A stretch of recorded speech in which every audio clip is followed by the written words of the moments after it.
Всім привіт! Мене звати Михайло Ключанський. Я є танцівник, викладач хіп-хоп танцю, а також аспірант ЛНУ імені Івана Франка. Сьогодні в нас в гостях представник, хореограф, викладач і не тільки хіп-хоп танцю, і не тільки Moncell Durden. Оскільки тема мого дослідження, моєї дисертації, вона стосується безпосередньо хіп-хоп танцю, а саме його існування, прояв в Україні і співставлення з оригінальною його формою, зміст його формування, то нагода поспілкуватися з такою людиною може дуже допомогти в цьому дослідженні, а також в розумінні хіп-хоп танцю і для теорії, і для практики, і для свідомого підходу до цієї мистецької форми. Today we have this interview with Moncell Durden, aka Il Cosby. And firstly, I'd like to ask you to introduce yourself. Where are you from? Yeah, what's up, everybody? This is Moncell Durden. I am uh, born in Harrisburg, Pennsylvania. Philadelphia is my home, and I've been dancing my entire life. Long story short, my mother was a social dancer. My father was somewhat of a social dancer, meaning they went to parties when they were young. And my mother loved dancing, competitions and everything for the dances that were popular in her day. And when she was a teenager, my father is an amateur musician. He taught himself how to play 5 different instruments. I learned a bit of 2 of those from him. And so music was always in the house. Their dancing was some of the first dances I saw, dances of the 70s. And so I was picking up what was popular at the time, but also as a baby, seeing what they were doing and learning, not understanding, but learning those dances at a very young age. So learning dances before hip hop was the thing that it is now. And my mother said I didn't have a choice. Music was in the house, dance was in the house. So I've been dancing my entire life. Okay, so you didn't even have to make a choice to dance or not. It was like your lifetime experience. For, yes. Yeah, yeah. Okay. Like so the next question was was hip hop your first dance style or not? Like now it's okay that we can skip the question because it's not possible to take it into Well, styles, I guess. yeah, well, so as a baby, uh, 2 years old, I've Yeah. reel-to-reel video footage of me copying the popular dances in the 70s. And even though hip hop was out in the 70s, the first the first dance of hip hop I started doing was breaking. And I started breaking in, I think after I saw Wild Style, so that must have been 83, somewhere in there.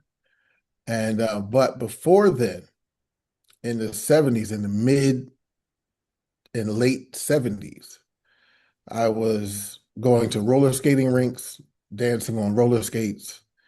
I was locking and trying to pop because those were in the Mhm. late 80s, those were popular in the community that I grew up in.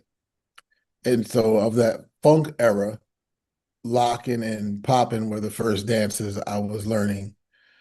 And then once I saw breaking, I started learning that. But social dances, popular individual named dances in the 70s is what I was doing when I was 8, 9, and also roller skating. Mhm. Were funk styles and hip hop style separated, but or was it one in one like kettle? I don't know, kettle, I guess. In my experience, they were all together. In my experience, they were the popular thing to do. Where I grew up, no one was separating anything. We weren't like, oh, this is funk dancing and we were just dancing. And these are the popular dances to do. So we did them. Okay. What crews were you part of? Maybe you could tell a quick like story. Bit. You don't know them. But where I grew up,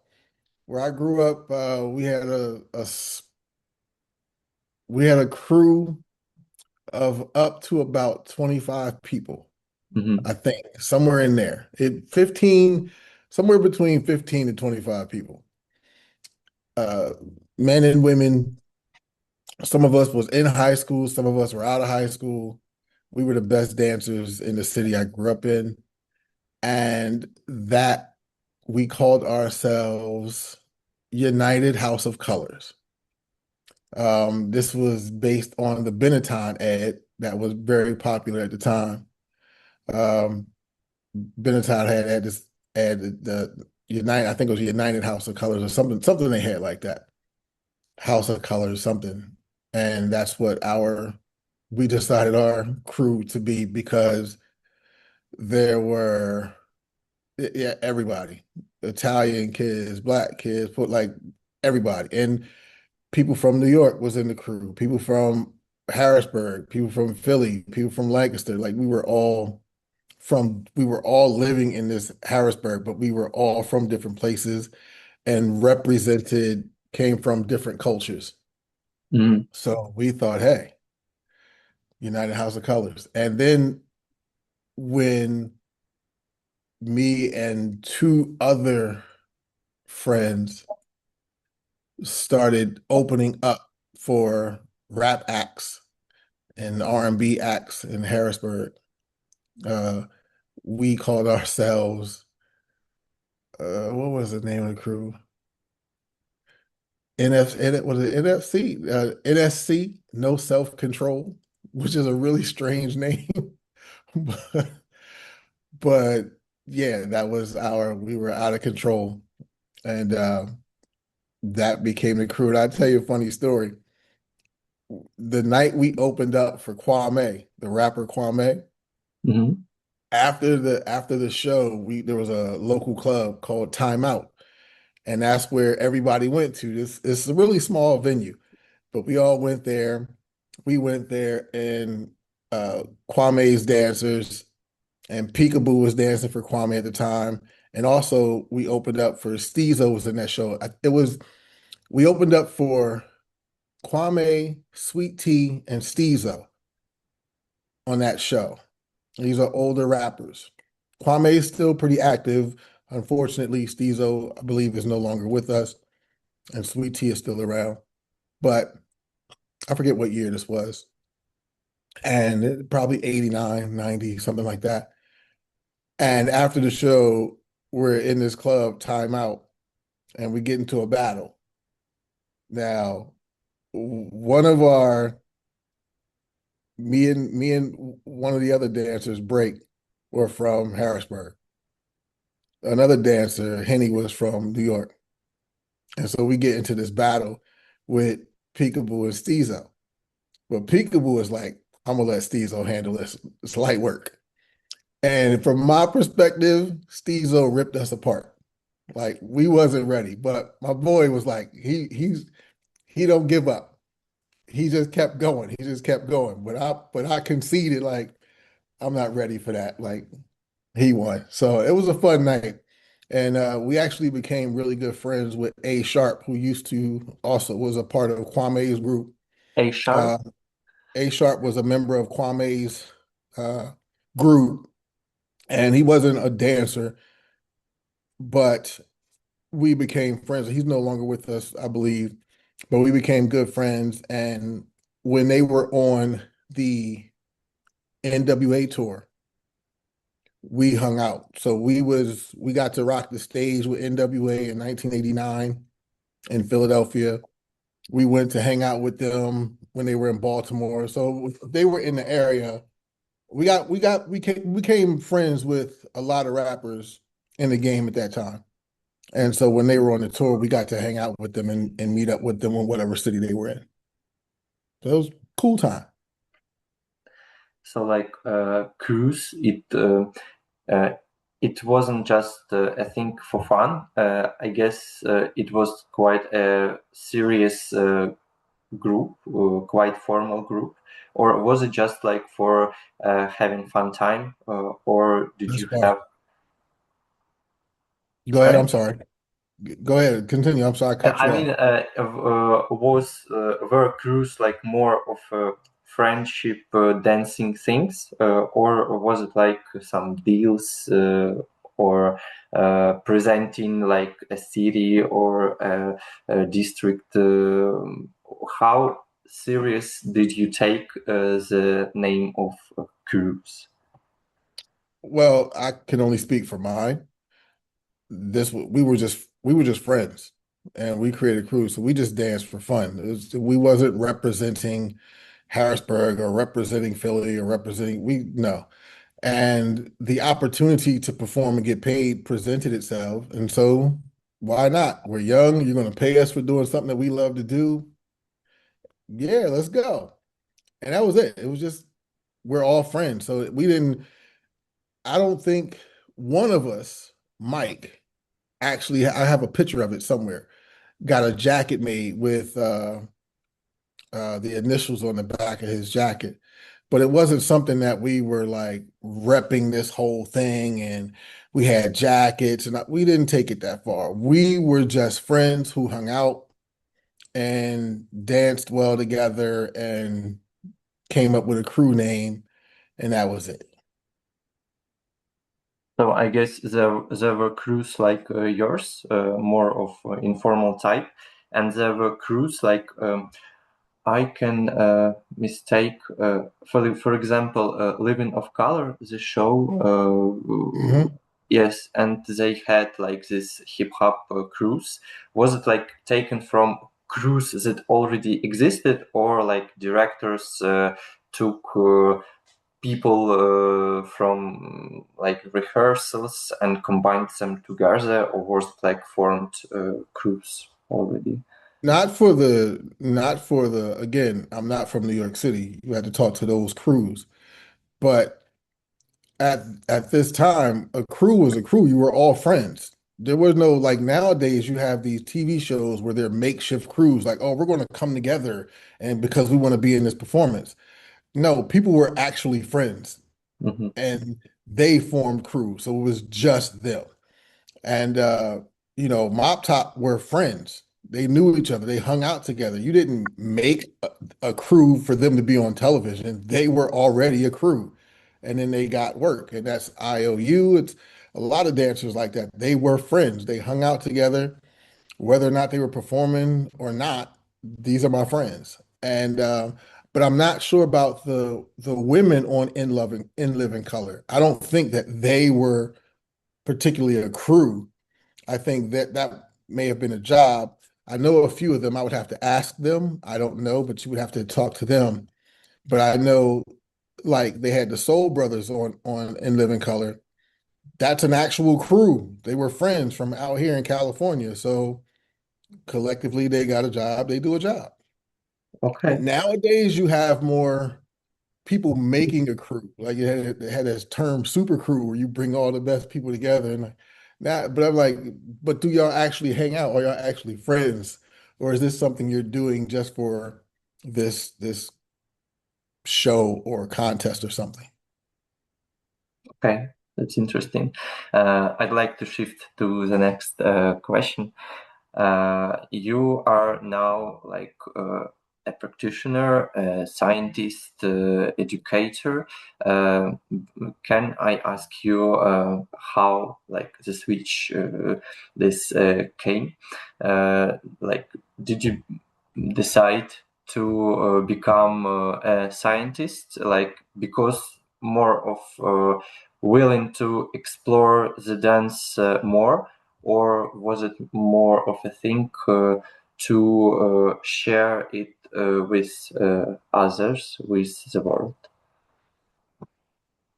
So the reason that I wouldn't call myself a scientist, first off, uh, but the reason that I took that avenue, that road, was because I had began teaching.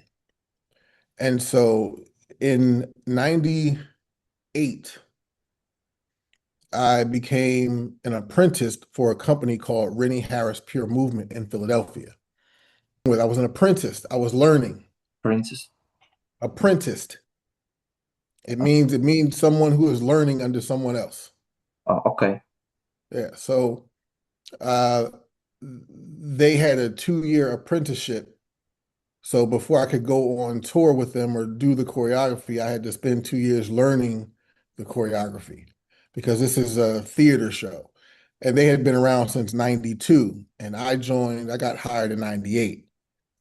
During that time, when the company would go on tour, a few of the members had classes that they taught regularly during the week. And they asked me to take over the classes while they were on the road, to keep it going. And so that's how I got into teaching. I developed a love for teaching then, and I figured out what I was doing. And in that process, two universities in the area in Philadelphia, University of the Arts and Drexel University, were looking for hip hop teachers. And I had friends who were taking my class that went to both of those universities. And so they recommended me to go talk to them. They told me, hey, they're looking for somebody. I think you should. And so I went and met with the directors and I was hired. Now, once that happened in my mind, you have to understand at this time, people are not taking hip hop as a serious dance. Ballet is a serious dance, modern dance is a serious dance, but not hip hop. Hip hop is something you do for fun. Yes. And they thought it had no technique in all of these things. And so to two things, to honor hip hop and to honor the students of these universities, because this is not a dance class, right? This is not at a studio where you pay maybe 10 or $12 or whatever it is, and you take a dance class. This is a university. These kids pay thousands of dollars.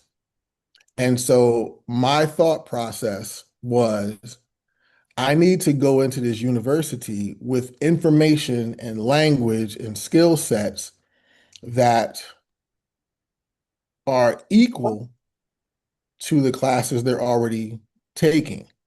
That I belong here in a sense that the money that you're paying for to take this class, I'm bringing value to that. And so I knew the dance, but this made me study the dance with a different intention. And so, because even the directors, one director specifically said to me that my class, this is in the university, that my class was a fun class for the ballet students to take away from their real technique classes. That's what she said to me. And I was like, oh, okay. Did she mean So like fun in a good way? she meant fun in a good way, but it's not serious dancing. It's just something because they do serious dancing, and it's very rigid, it's very strict, it's very draining and taxing. So this would be something fun for them to do where they don't have to think about it. It's not difficult or anything like that. And so Rennie had said to me, a lot of people called me Cell back then. And so Rennie had said to me, Cell, know your stuff, like know my dance, know my history. I'll use that word. Know your history, but know their history. And anytime someone tries to dismiss what you're doing, you use their information, you use their history to prove your point because they believe in that history. They believe in that information. So that was one of the things why I started studying anthropology. Hmm. I started sitting in on ballet classes. Some classes I would take bar, the bar section of the class. I wasn't good at it, and I told them I'm just trying to get an understanding. I'm here to understand the languaging. I want to watch how you're teaching and what you're saying and get some familiarity because I know I'm gonna have to teach hip hop to these ballet students. And so if I can find the relatable language and understand what you're doing, then I can teach you what I'm doing. And so I was taking modern dance classes. I took some Catherine Dunham classes. I took contact improv. I took tap lessons. I was taking drumming lessons. There's a group called Spoken Hand I would see quite often and learn a few things from them. And I was taking private tap lessons and just anything around dance I could find. I was reading everything I could on ballet, everything I could on modern dance, going to shows, just taking in this information. And then I had someone else who became a mentor, and they used to always say, if you want to understand culture, study the dance. And if you want to understand the dance, study the people. This also pushed me more into anthropology. And so I need to understand the wealth of knowledge around people and culture and why we as human beings do what we do. And I was also curious around music and our reaction to music. So I was really curious, like, why people do this when they hear music. And so what I noticed was that it was kinesthetic, meaning it's moving. There was emotion to it. It was vocalized because things that would happen that made me curious is people would scrunch up their face, they like make this crazy face, and they would nod their head, and everybody would like they would say like they would vocalize it. So like, damn. So you hear his beat, and the beat's rocking, and you're like, damn. And I was like, why do people do that? Like, where is that coming from? What is that? And so I started studying neuropsychology, specifically the effects that music has on the brain, because I wanted to understand it more. And in this process, I started studying linguistics, I started studying psychology, I started studying ethnomusicology, because I figured all of these things are going to help me understand culture. I was taking classes in body mechanics. Bonnie Bainbridge Cohen had students out that were teaching her method. So I'm taking that. I've taken Alexander technique classes. A dear friend of mine, Faye Simpson, has her own technique called the lucid body. I audited her class for a year. And before her, this was when I was teaching in New York at the New School. Before her, I was auditing an Alexander technique class. So anything that helped me further understand human beings and what we do and how we do. I took anatomy classes, I took rhythmic analysis classes because I really wanted to be a good teacher. And I needed to understand, okay, well, what is the difference between these movements so I don't injure these students? And how can I pass on this history? So, and I to this day, I still study. It's never stopped. I'm always looking for more information, more understanding, more connection, so we can discuss what these practices are that we call dance, what these expressions, these emotions are. And so that's sort of not the full story, but a midway through, that's how I got into these things because I felt that the students deserved my attention and dedication to their time, to understand that their time is valuable, to understand that their learning is valuable. And so I want to be a really good teacher. And I need this information. I need to understand this so I can offer it to them. And so that they, not just the students, but even the other faculty and directors of the programs understand like, oh, this hip hop is something serious. This is not just fun. There's meaning behind what they're doing. They're not just jumping up and down and reacting. And it's like, no, like this is serious. And so when I was able to use their information to speak about hip hop, then they started to get it.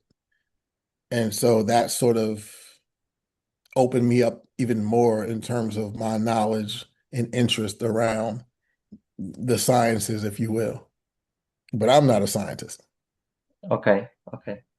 I get it. It's like it's difficult to explain to people, I think, a difference between like uh, fun and unimportance. Like people confuse these things because like it's part of hip hop having fun, but it's important. So it's valuable Yeah. thing. But Yes. it's one of the things that I think is if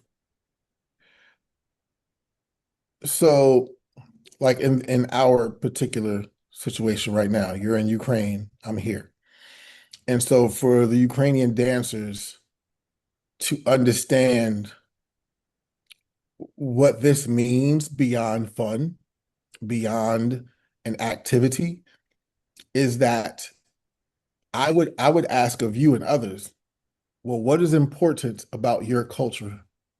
What is important about being from Ukraine?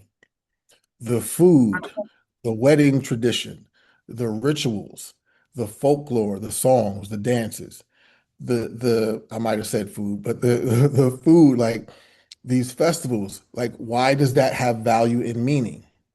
And that's the same reason with hip hop, because this dance is not just an activity. It is part of a lived experience, a lifestyle of people who have a similar experience living in a country, who have cultural retentions that are rooted in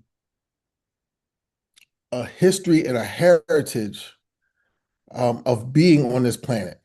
And so that is where the value is. This is more than just, well, this is who we are.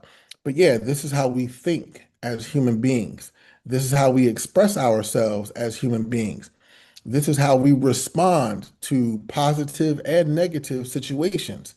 And so we're not doing this to just have fun. We're not doing this to be creative and make a shape. We're doing this because this is how we relate and respond to the world that we live in. This is how we communicate. And so anytime anyone is learning a dance, you're not simply learning a dance. You are learning a culture. If I start learning folkloric Ukrainian dances or Russian dances or Polish dances, I'm not just learning a dance. I am learning about how this group of people think, how they live, how they move, practice, how they have fun, and what it means to them. And without any of that information, in some sense, unintentionally, it becomes a bit of a mockery because the value in the dance is based on how those people think and feel. And again, react and respond to their lived experience. If I learn a dance that has to do with war or comes out of war, then that is the meaning behind that movement. It's not just a fun activity. If I learn, you know, traditional Balkan dances, as I was doing for a minute, and I understand, oh, well, they're dancing with this handkerchief because they can't dance, they can't hold hands because at that time, holding hands meant you had to marry that woman. So instead of doing that, the way they do the dance was they have a handkerchief or a towel between them. Those go to the social values right? Of a people in a place. You're talking about the economic values. You're talking about the environment. So any of us learning any dance, we are learning about the people and the ideas of those people, that culture, where that dance comes from.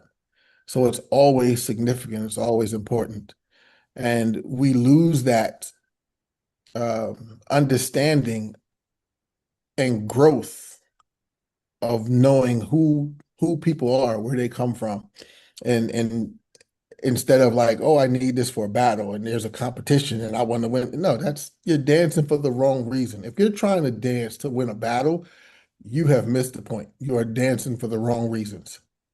Battles are things that happen, but they are not the reason why we dance. Like, I guess it's a kind of a human thing that people try to find a way where they can be self-realized, and they take just dance as an instrument of it, not like a purpose of it. And when we don't study the culture and these points that you enlisted, it just becomes like a copying of of aesthetics without possibility to put a meaning into it. uh, I guess. Yeah, Yes. Yes. yeah. It's We, it gets reduced to an activity, and it's so much more meaningful than just the ability to understand what this aesthetic is. But there's context behind that aesthetic. There's a way of being and a way of knowing, and there are levels to it. So as a way of being and a way of knowing and embodying a movement, there are always going to be aspects that you'll never know.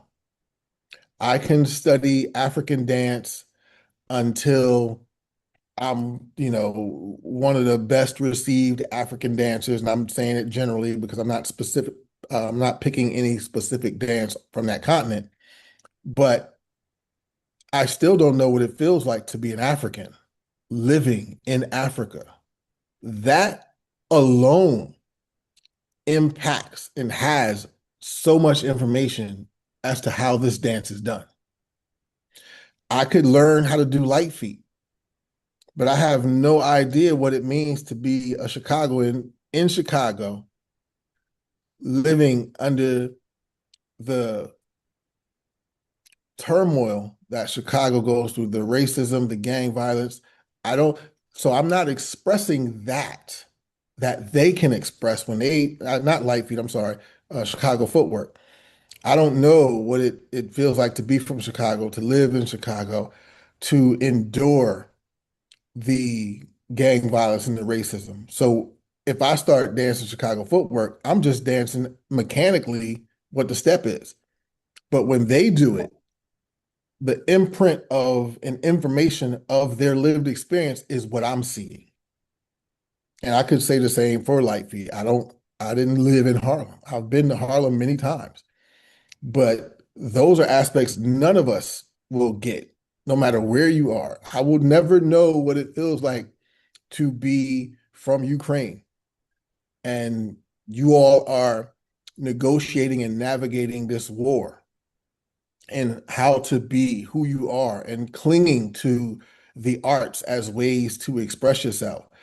And but there's that reality.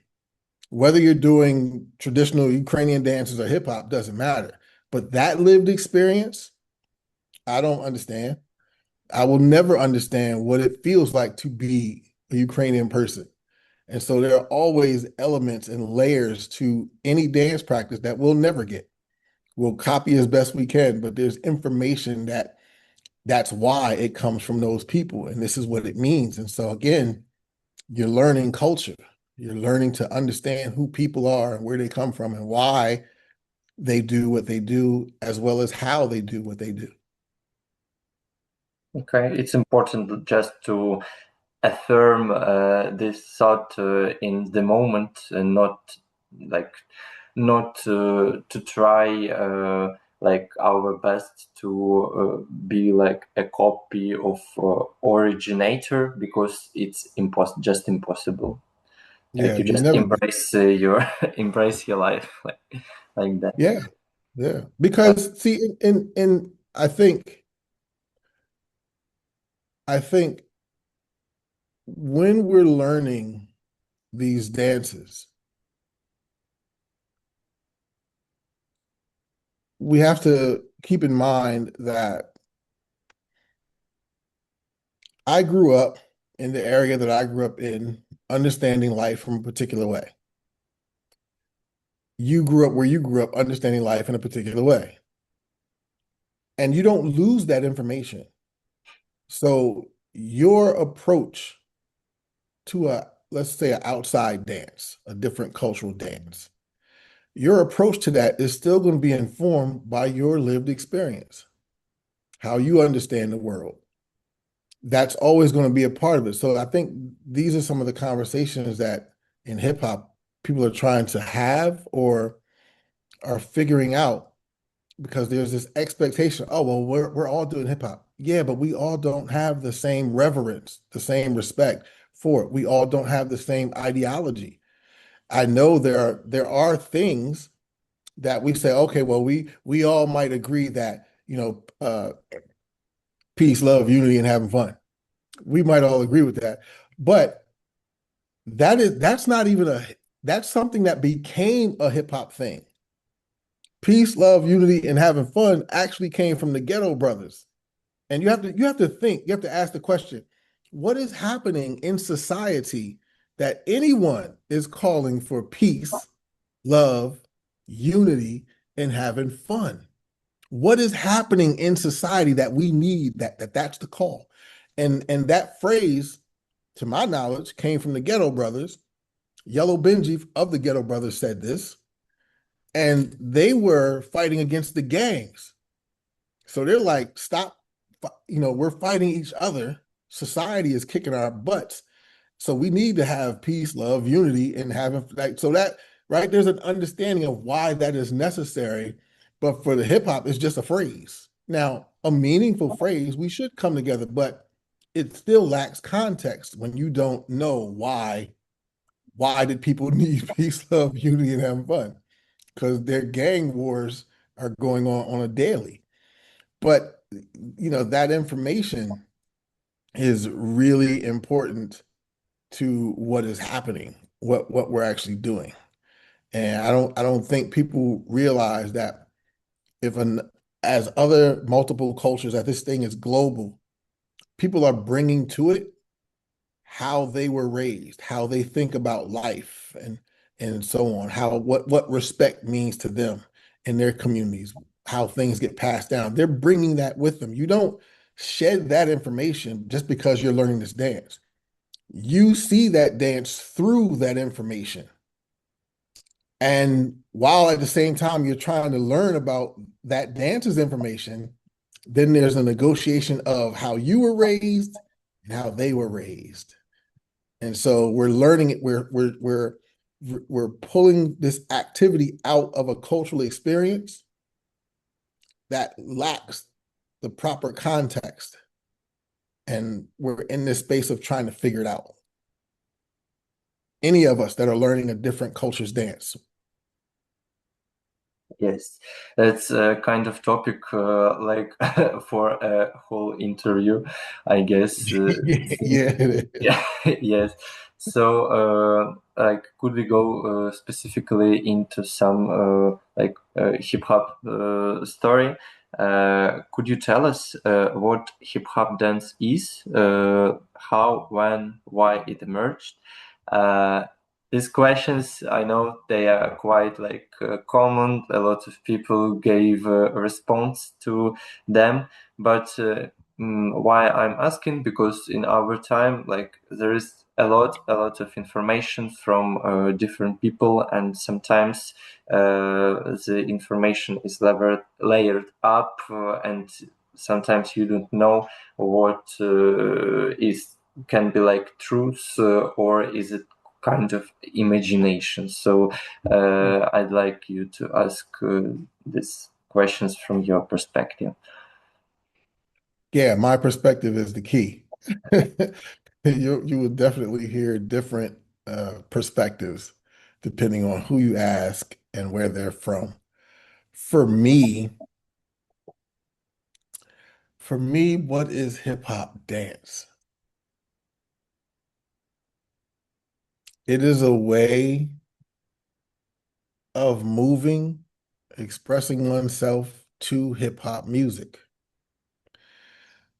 Now, in that, there have been a lot of codified dances, dances that have become popular amongst people. You know, back in the day, the Alf and the Running Man and the Benetton and this and that and the Smurf and the WAP and the snake and all these different dances, the RoboCop and all these different dances have become dances known to do.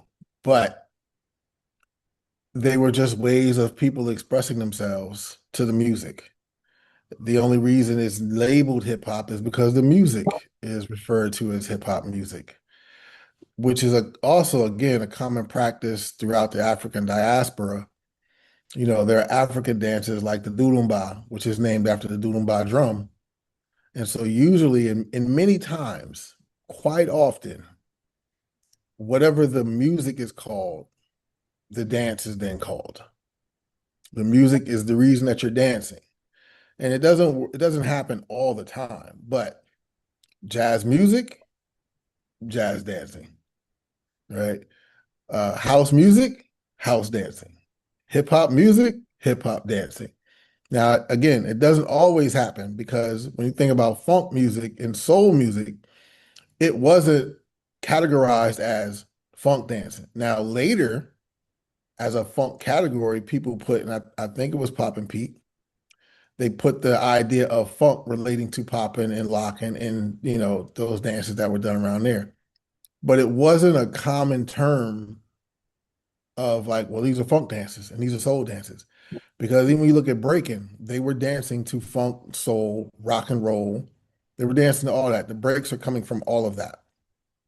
And, breaking was not necessarily named for the break beats, even though that's what people think.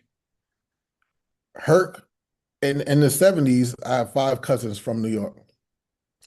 And in the 70s, the phrase breaking, or like if I said, you're breaking on me, why are you breaking on me? That meant, why are you yelling at me? Why are you going off on me? Like, oh, why are you going off on me? So breaking meant going off. And when Herc said, look, they breaking, they're going off. That's not the name of it. They're going off, but it becomes the name of it. So breaking was a term throughout, well, I can't say throughout New York, but I know in New York that was quite common. And then it becomes known as, oh, well, breaks on the record, breaking, but that's not how it started. But my point is, we look to the music oftentimes to label the dancing. It doesn't happen all the time, um, but often. And so hip hop in its meaning is two words, hip and hop. Hop means to dance in America. Hop was a term in the 40s that meant to dance. It was a term in the 50s that meant to dance. If you listen to old rock and roll songs where they say, let's go to the hop, the other way to say that is let's go to the dance, because hop meant dance. And when my mom was young, she used to go to sock hops. And a sock hop is when you go to your school or some place, some facility, and you take your shoes off and you dance in your socks. So that's a sock hop, a sock dance. All right, we're dancing in our socks. So that's been the term in America. Hip means to be aware of, to be knowledgeable of something. Hip is considered to be a West African word from Wolof speaking people.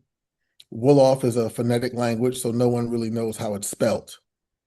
But hip in America has meant to be aware of something. There were early phrases in the 1800s when opium was a problem and people would say, well, they're from the hip, they're off the hip. And that meant that you were leaning off your hip because you were on this drug.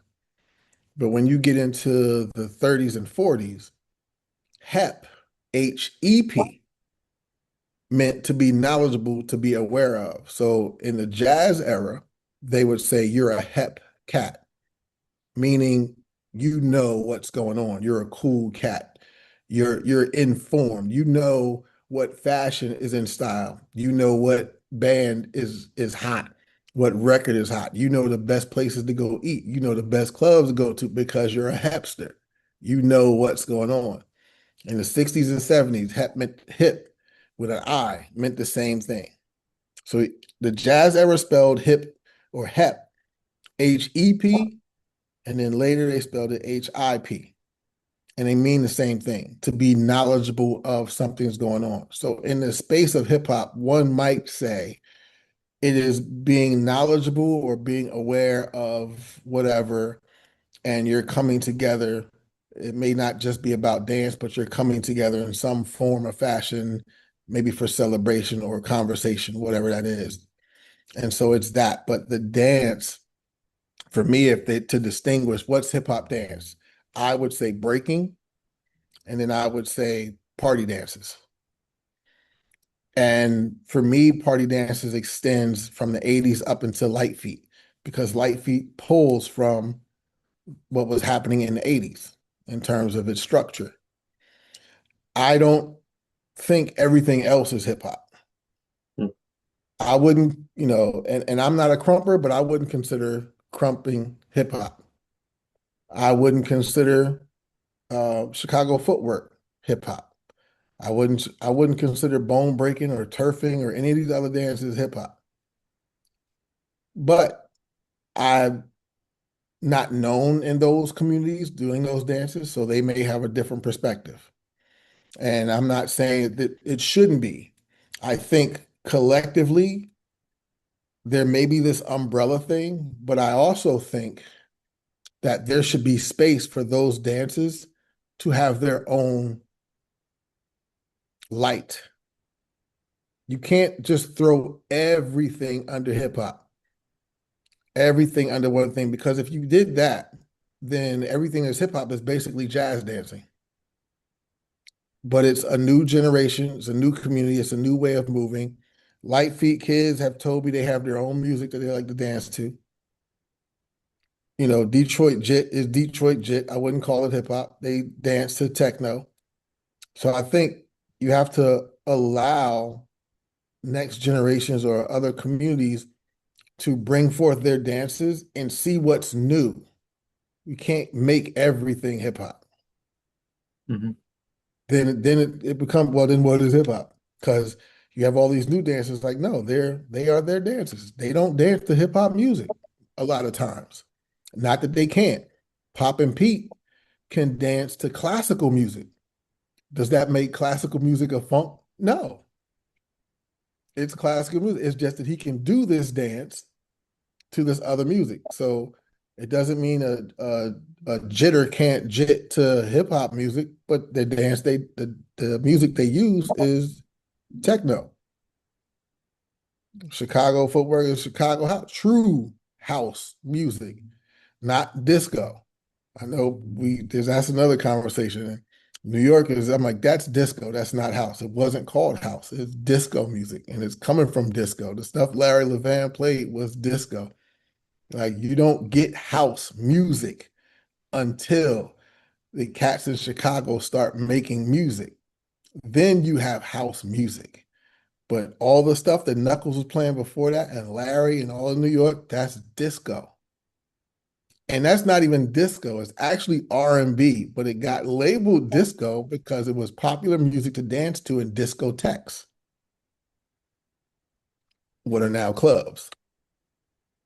So it's there's a lot of conversations, a lot of shifting around. But again, when you ask me what is hip hop dance as an actual practiced movement, I'm gonna say breaking or party dances from this era to this era that is done to hip hop music.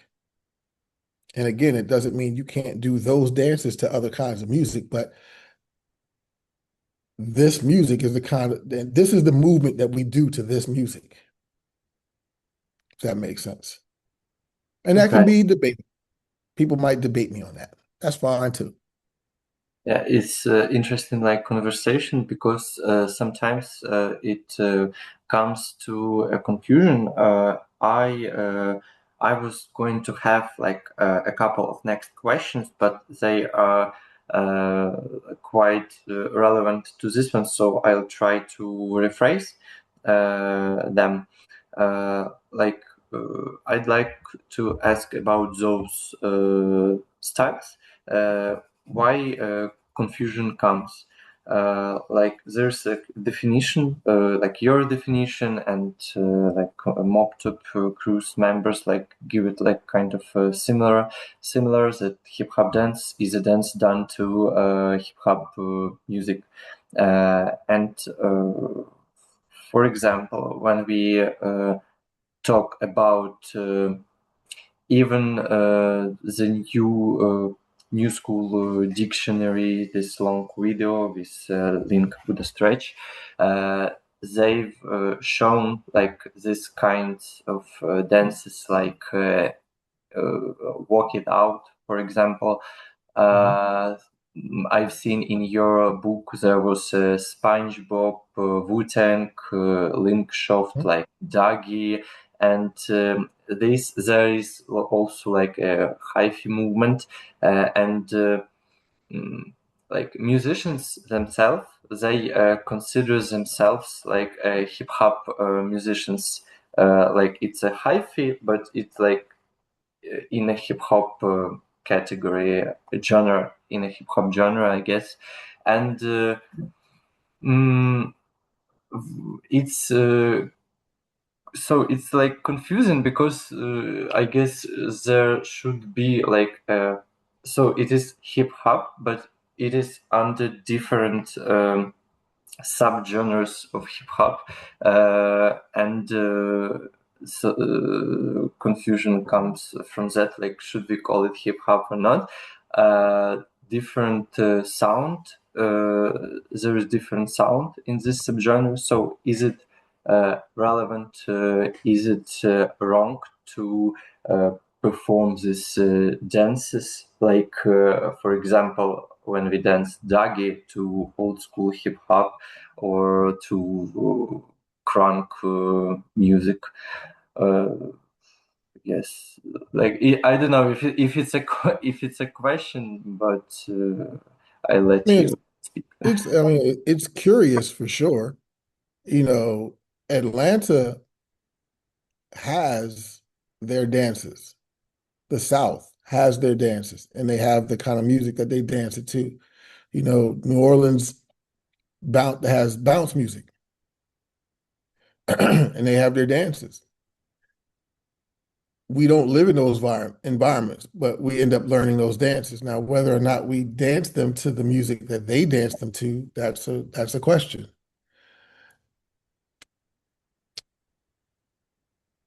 I think the nuance of development in the music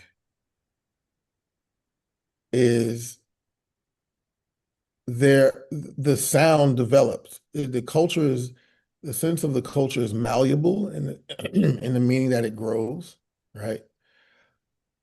It's not fixed in one total idea. And when I was coming up, it was the boom bap era in the certain boom bap, boom, is that. But that can develop as musicians develop their sound. And that doesn't mean it's not hip hop. It may have a new name or a new idea, a definition, but it can still be hip hop. And there are many different ways to express oneself as hip hop, and it's influenced by hip hop. Now, there can be a question of like, well, what's too far? When is it not hip hop? There's always that question. And I think the dances follow suit. When is it not? And we look at these different dances, like you can do the Dougie, and like when the song the Dougie comes on, excuse me, when the song the Dougie comes on, that's the time when you, I don't want to say should, but that's the time the Dougie dance might be popping. But that doesn't mean you can't do the Dougie to other songs. Some songs have a dance, some songs don't. And it's about learning how to do the dance. But when that song comes on, that's when you really do whatever that dance is. Or in the case of Dougie Fresh and Slick Rick's The Show, people in New York City would do the Happy Feet. But that song has nothing to do with the dance. The song is not about doing Happy Feet. But for whatever reason, that was the song everybody would do the Happy Feet to. So when that song comes on, we all do the Happy Feet. If if Can You Dougie comes on, everybody does a Dougie. But again, you can do those dances to other music. So they're not only situated with dancing to this one song. You can dance the dance to many different songs. And I think there's again conversations around what it means in different communities. The South has their dances, the West has their dances, the Midwest has their dances, the East Coast has their dances. What they called hip hop dances in on the East Coast, they called trendy dances in LA. But it's of the same structure, it's of the same mechanics. They just had a different term for it based on the region where they were from. But in terms of movement mechanics, they're pulling from the same root. So as Black people throughout America are all pulling from the same root. And that root movement and mechanics develops into different things. But when you can have, again, West, Midwest, East, South, whatever, you can have all these different things, but they're all pulling from the same root. So when you look at them, the same mechanics are being used to do all of those different dances and just with a different aesthetic approach, if that makes sense. Yes, and this like I've seen several documentaries on these different movements, but they most of them were focused more on music itself, and they didn't. For example, I'll talk about like a crunk era of snap dance, Mhm. and they mentioned like hip hop. They uh,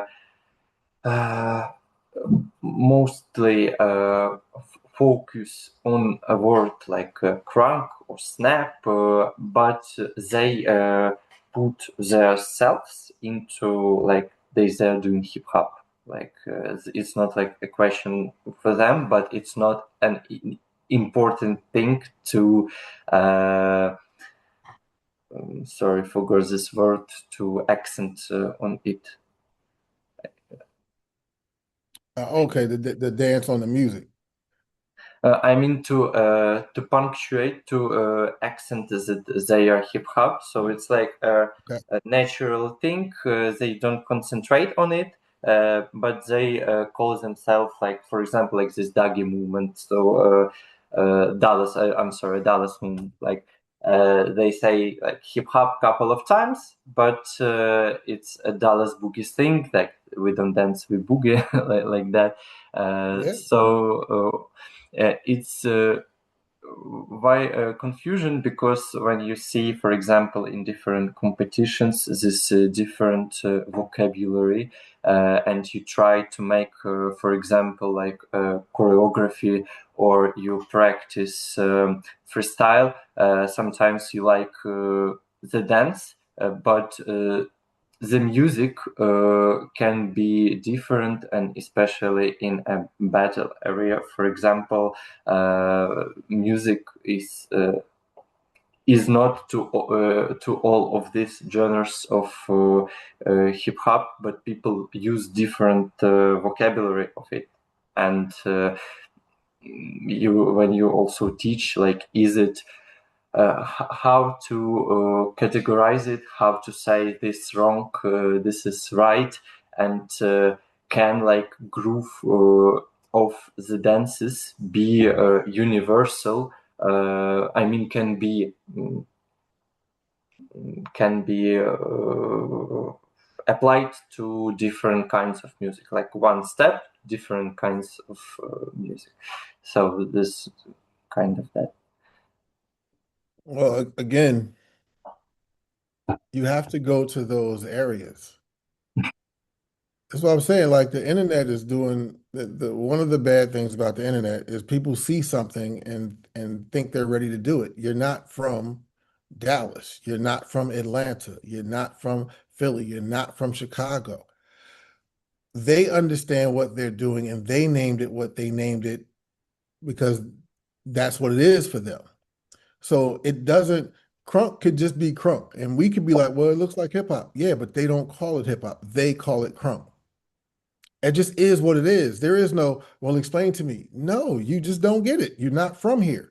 We don't have to explain to each other what we collectively do. We get it because this is where we're from. You're not from here. You don't get it. And I don't have to explain to you what how we live and what we do and how we define it. And then everybody sees it and it becomes a popular thing. Well, we want to do, we want to teach it. It's not for you to teach. It's not for you to choreograph. It's not for you to do any of that because you don't understand what it is. And the only way you're going to understand it is to go to Atlanta, to go to wherever. There was a Russian kid, I don't know his name, and he was a crumper. And he was judging crump competitions in Russia. And I remember somebody telling me, he's like, no, he went to LA. He spent months and time and years going back and forth to LA to understand crumping. And the crump community accepted him as one of them. And so that's why he's doing what he's doing. I'm like, that's what it takes. The internet is not going to teach you culture. The internet is not going to give you the answers. You actually have to go and spend time with the people respectfully to say, I'm learning something. I'm learning about your culture and your way of life. And that can be regional. So New York City can be hip hop, hip hop, hip hop. Well, somewhere else might be, they have another name. And that's what they call it. Again, it's not a monolith. Hip hop is not affixed to everything. This area might refer to it that way. And then this area might have a different name for it. And that's just accepted because that's where they're from. And that's how they do it. And you might look at the dance and be like, yeah, but it looks like a hip. Yeah, because again, all of the mechanics are pulling from the same root, whether it's music, whether it's movement. We're all pulling from the same fundamentals of how to move the body. But it doesn't always give the same language. And so you're learning, you're asking me about things I can't really give you an answer to because I don't live in those areas. I don't follow the whole crunk thing. I don't listen to that kind of music. I don't really do the dances they do. Some of them I do. I don't dive deep into them, and I haven't yet. I probably will at some point, just for conversations like this. But I would still direct you to someone there because I don't want to speak for a region or an area. I speak from what I know in the communities I grew up in, and a little bit beyond that. But to understand that, I think it's best to go to the people and like, well, this is what we call it in this area, and this is the kind of music. It's funny. There's a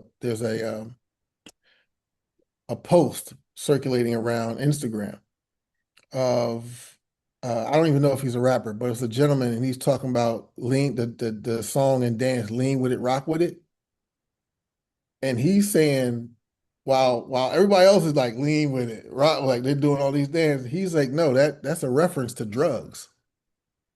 Rock as in crack, crack, rock, cocaine, and lean, mescaline. Like, so he's like, no, that has to do with drugs. That's what we were talking about, drugs.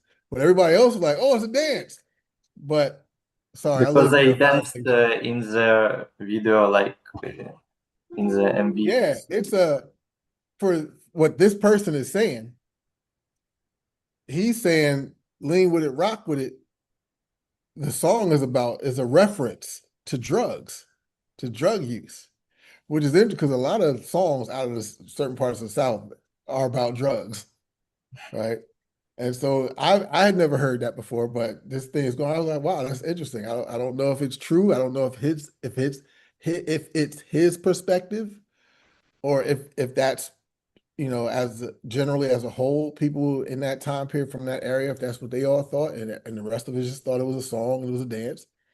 But that's what I mean. You have to like speak to the people in those areas to like know what that is, you know. So like even New Orleans bounce. Everybody calls it twerk, but it's actually bounce, and it got the name twerk um, from another song. And twerk just means to work. That's what twerk means, to work, twerk. So it's like work it is like do that thing, show me what you got kind of a thing. Like you going good, like work. And and so you get to work, go to work, twerk. But it's to bounce music and the dance is bounce. But everybody else thinks the dance is twerk. You go to New Orleans and they may have accepted twerk now, but they'll be like, but it's bounce. So it's you have to understand the regions where these things are coming from or communities that they're coming from and just be like, oh man, there's just more information here. Like ballet was structured to one ideology that then got taught. Hip hop is not structured under one ideology. It's not codified in that way. And while it may be for certain people, it's not for everyone because there are different approaches to it. Again, there are different dances that are popular. Dances that are done in the South are not always done in other parts of the world and in other regions of America. So there's so many different ways to look at it, to understand it and appreciate it. They may not all make sense. They may not all create one cohesive picture, but what you see is what belongs to these regions, these communities, these areas. I know that doesn't help on a global scale, but is the global scale is like, no, y'all are looking for something that is like, well, this is it. It's not that simple. It's just not that simple. Okay. It's quite difficult to explore these things in authentic environment. Like when you have some obstacles, like for example, you can't go from the country, like in Ukraine, it's a specific situation. But there are people like who have just no possibility to go to other country to explore the things. So you say it's. Can you give some advices like I don't know a small list how you can explore the style? For example, we talk about dance with not an access to environment of it. Wait, say that last part again. Not a what? With a lack of access Oh, to with a lack of access. yes. Um, I give you I'm gonna answer your question with a question. How would I do that for Ukrainian dances? I guess if you find on internet, you can now find people from that environment, uh, take classes from them, find people. But what if there's no context? What if it's just a class and they're not telling me where it comes from or what meaning it has or how it connects to the people? You try to research, like it's a kind of common sense, I think. Like you try to find information, you filtrate it from different sources. I don't know. Uh, So then you just answered your own question. okay. How, like, if you don't have access to these communities, you got to try to find something. But just because you found something on the internet, how do you know that that person actually knows what they're talking about? Or you just like, not you specifically, but are you just like, oh, this is interesting. Yeah, but anybody can go on the internet. Anybody can post anything. But how do I know that this person is believable? How do I know that this person is actually doing a dance that I know nothing about? How do I know they're doing it right? Who taught them that? And people go to the internet. I'm like, you don't know them. You don't even know if they're accepted in the community that they claim they're doing a dance from. Okay, it's like an effort for verification, I guess. Yeah, and it's we don't have a lot of that, unfortunately. We have it, but we don't have a lot of it. And so you're definitely on this search, like, man, where can I go? And there are some people that you can go to, but again, you also understand if you speak to somebody from New York, they're going to give you New York perspective. If you speak to somebody from California, they're going to give you California perspective or LA perspective or in Atlanta or Chicago. And it's not like, well, which one is right? They're all right because they're talking about their environment and where they grew up and what it is and what it means for them. And that's what we're trying to learn. And you're trying to find the people who are approved, if you will, in those areas. You know, you want light feet, crybaby cozy. And then anybody else that he says is legit. Because in the community, you know he's legit. So there are people within the community that you know they are legit. And so you try to seek them out, I guess, and then they might guide you to some other people you may or may not know of. But yeah, it's always going to be a difficult thing because learning about any group of people and what they do requires spending time with them. Like I could go to the internet, excuse me, I could go to YouTube and search traditional folkloric Christmas dish, Ukrainian folklore Christmas dish to cook. And I could do the recipe and do the thing and hope that I'm getting it right, but I still need to sit with someone from Ukraine and be like, how does this taste? Is this right? Did I do it right? Without that, I just pulled something off the internet. But I could serve it to somebody from Ukraine and be like, oh my God, no, this is not it. You got the ingredients, but this is not it. So you know what I mean? Like to learn these things requires time spent with the people to understand the nuance and the things that are not so easily explainable, which is it's very difficult to do that. You know, that's money, that's travel, that's time away from family and whatever. And that's not everybody has the ability to do that. And so this is where I think when people are traveling and having these workshops, not a lot of people screaming culture don't care about culture. I'm sorry. A lot of people screaming, I'm for culture. No, they're about money. They're not about, because if you're really about it, you're going to sit and take the time to be in dialogue with people. It's not about, well, no, you only paid for my time for this time. I got, no. So but those should be opportunities for people like yourself or people that are within different countries and communities that are trying to educate their community, that you should be able to go and like really sit and get information from people to take back to your community. But a lot of these workshops are not focused on that. A lot of these opportunities to come together are wasting time, in my opinion, wasting time setting up battles when they could actually be time to educate people if that's what they're trying to do, if that's what they really want to do. You don't do that. by spending all day at a battle. And you don't do that by just having a few workshops because culture is not that simple.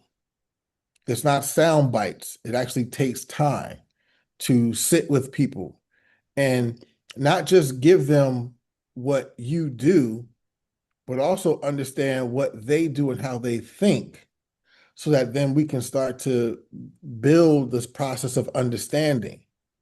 Because if I just tell you what I do without understanding how your thought process in life, then you might not be able to translate what I'm saying. And I'm not taking the time to understand how you understand what I'm saying.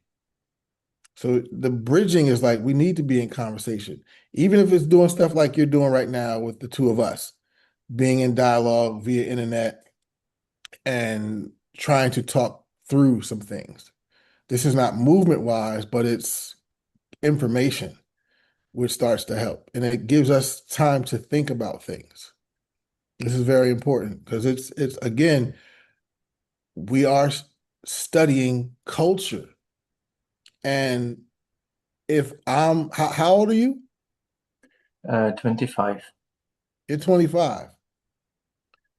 I won't learn. Well, I can't say it that way. Let me just say this. I could spend 4 years studying Ukrainian culture and still won't know it, still won't have it. It takes time. Human beings are not that simple. You don't just be in a class and like, oh, I understand the culture. No, you don't. You don't even understand them as people. So we are learning culture. You're not learning an activity. And there's so much meaning behind that. So I'm like, you don't learn it so you can go and teach it and you can rush to win the battle and you can go rush to do. No, you're actually learning about people. And there's a process to it. And especially with such great distance, you're not going to get it in a conversation. You're not going to get it in a class. You're not going to get it in 5 years worth of classes. You may start to understand some things, but it's like, yo, like I'm learning about it. But until I go there and spend time, then I'm just learning bits and pieces.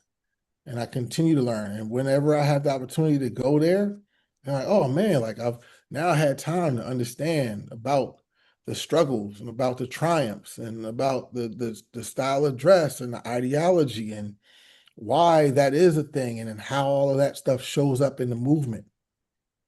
These things matter. But hip hop is presented as an activity that is not that I think people don't realize they're learning a culture. And then there's also this question too. Let me ask you this question. If I ask you to explain Ukrainian culture to me, what would you tell me? What are some things that you would tell me? Like how do you let's say recognize and define that this is culture? What are some of those things? I guess I tell you about language, the language, Okay. the some of traditions, some of Like what are holidays. some of the traditions? Uh, hmm, uh, How about weddings? yeah, like a tradition, like it's not what is done, but how How it's something done. is done, I guess. Right. So it's different Ceremony. example. Like yeah, how the weddings is are done, like what is communication between people, like small details of the communication, the food, uh, but I guess in the world of globalization, it's sometimes it's hard to distinguish just what is just a common thing that everybody in the world does, or is it specific to Ukraine that we do that way? Right. And so the question is this: the things that you would recognize that are cultural for you, what are, what might be the comparisons that you see in hip hop? Because people say, well, hip hop's a culture. Why? What defines, what do I see that signifies culture? You'd be like, well, in my culture, I recognize these things are cultural, and there's ceremony, and there's traditions, there's approaches. What is that here? And you've already named a couple of things that go outside of dance and music. Of course, there is folkloric songs and dances in Ukrainian culture. Of course, there are traditional ways of dressing for those folkloric practices. Of course, there are songs. Of course, there are things that maybe y'all do once a year. It's like, oh, this is a festival and it's traditional that we dress this way and we drink this kind of a drink and maybe they serve this kind of a food, or maybe every year for somebody's birthday, this is the ceremony, these types of things. So it's like then when we hear hip hop culture, and our understanding of culture encompasses these things, do we see those things in hip hop? Uh, I don't And think I'm so. gonna tell you why I'm asking you. Go ahead. I'm gonna explain why I'm asking, but go ahead. Like I see hip hop as a sub more of a subculture, so it uh,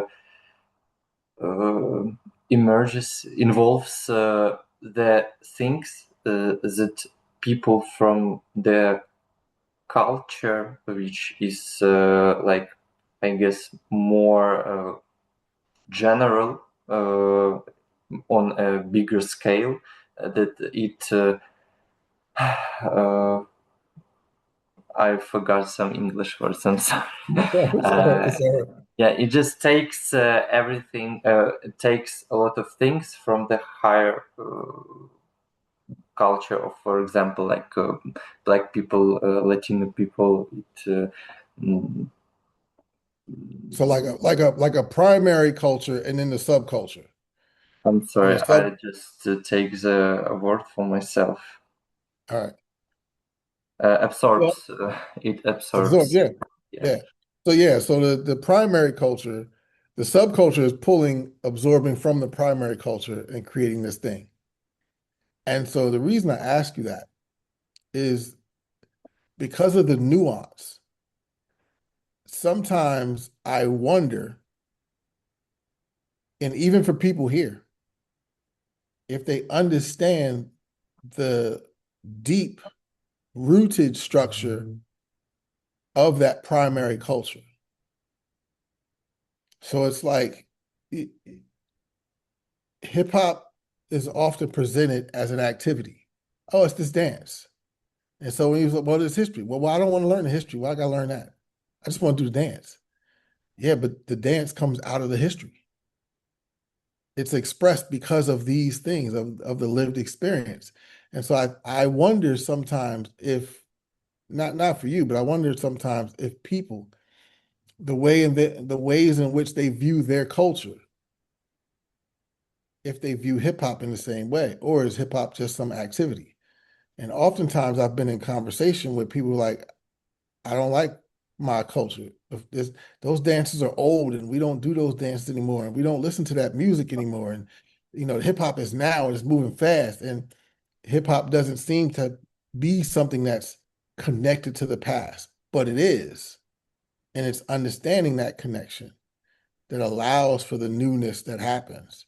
And I wonder if that gets lost in translation. And that's a part of understanding it, like why these things show up and what we're doing. It's like, the dance, the nene. And you may have heard me talk about this before, but I think it's a clean, a clear, simple example. You see everybody doing this when they do the nene, but that has nothing to do with dance. Like the gesture itself has nothing to do with dance. And so there's a meaning behind that of why this is being done. And it's a story behind that.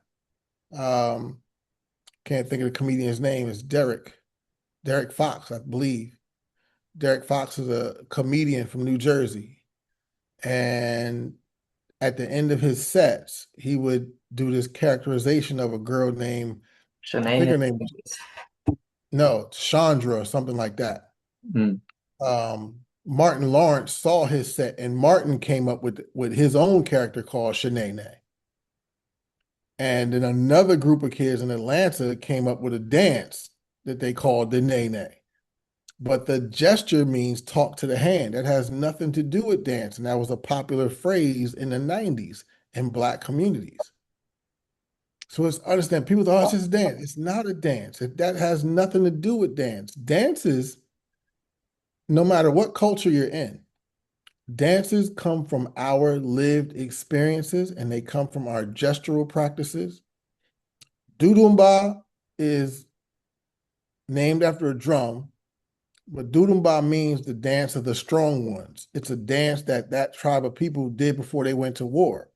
So there's meaning, there's context behind it. It's not just which evokes an energy.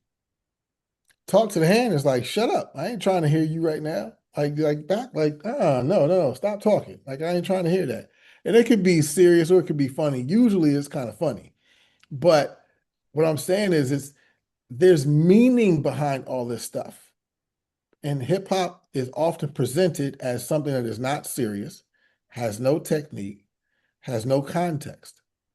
And that's because it has not been, well, I don't want to say because, like definitively, but I will say, as I said before, some dances have been codified, stripped from their original meanings because ballet was pulled from the minuet. Minuet was a folk dance from, there's a region in France. I can't think of the name of it, but it was a folk dance that was done. And then it got renamed the Dance of the Court. And Louis XIV loved the minuet. So he decreed anybody that came to court, they had to know how to do the minuet. His relationship and the Italian relationship through marriage then creates a codified thing that the Italians already had, but now it's codified through this Italian-French connection that becomes ballet.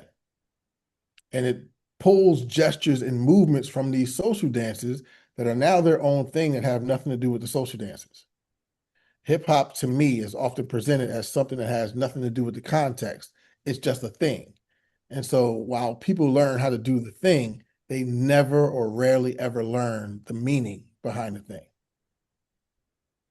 And that's what's missing to me, is that we're not seeing this as a culture. We're seeing it as an activity, something I can participate in and feel cool and belonging to, but it's connected to something that's richer than just this thing I can do. That's just my personal opinion. I'm not saying people shouldn't learn it, because as human beings, I think one of the many amazing things about being a human is the ability to learn about other people and their cultural practices, the language and why and what it means. And I think that there's a way to do that without feeling like I have to become that. I'm learning about it and I participate in things around it. But there's a level of ownership, I think, in hip hop where people think, no, I'm hip. No, you're not.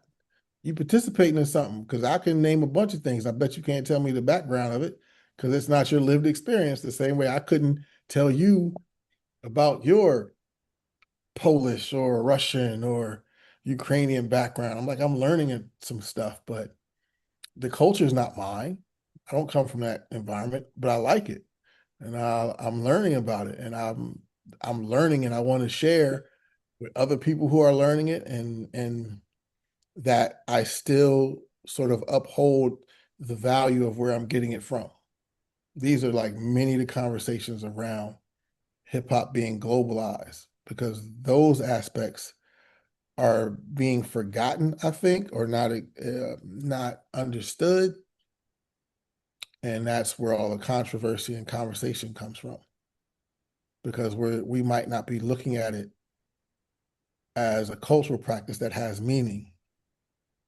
We've While everyone can participate in it, there's a value that sort of seems to be left behind at times, many times. That's a little bit beyond our initial question, but It's it, okay. it's it's a lot. I think it's a lot to think about, and that understanding of what it is and where it's coming from and who's teaching and who's talking. It's that. It's if I'm gonna teach Ukrainian culture, I got to spend some time in understanding what the language is and the meanings and the colloquialism extracted the subculture of Ukrainian culture. And because I'm going to talk about it and I'm going to teach it, and I'm like, yeah, but I can't speak fluently. I got to go and spend time and know and like what things mean and what developed out of war and the social politics and the economics and what spiritual religious practice and belief systems and how that plays into it. This is all things in hip hop, but we don't. I mean, you are, but there's not many people that are interested in finding out this information. It's just an activity. It's a dance done to a song, and I want to know how to do the dance. But like I said, my mentor, if you want to understand the culture, study the dance. But if you want to understand the dance, study the people. Those three things are not separate. And you can study till the cows come home. You never become the people. Not ever. You can do the dance as well as you can do the dance, but you never become the people because you never know what it feels like to be them in their skin and experience life the way that they experience it. Not ever. I'd like to also ask you, like one of the things that people talk essential in hip hop dance is creativity and to express yourself, not just copy the movement. Right. But here comes like this problem. This I don't know if it's a problem. It's just confusion that where is the borderline of this creativity to stay in hip hop, because now people like there is a situation when people develop their skill like leaning on the groove, leaning on the bounce, the rock, but a lot of people don't take into the account vocabulary, so they develop bounce, rug, groove, footwork with kind of practices which remind to me more of free improvisation, like contemporary practices. For example, like directions, levels, energy, rhythmical practices.